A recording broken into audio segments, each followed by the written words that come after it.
कटक जिला बांकी अंचल बारंबार जेते परिमाण में मद जबत करा जाउछि ताहाकु देखिले समस्ते ताजुब हो जाउछंती। कहीं हजार हजार लिटर देशी मद को जबत करा जिबा सहित विपुल परिमाणर पुचकु अबकारी विभाग नष्ट करुथबा देखिबाकु मिलुछि।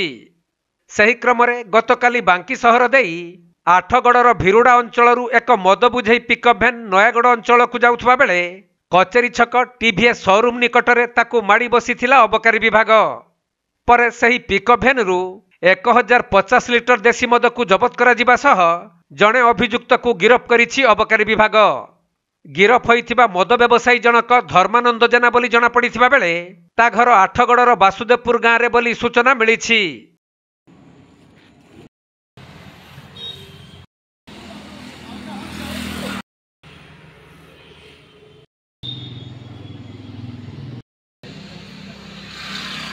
कटक जिला प्रतिनिधि राजेश कुमार साहू रिपोर्ट, कोणार्क लाइव।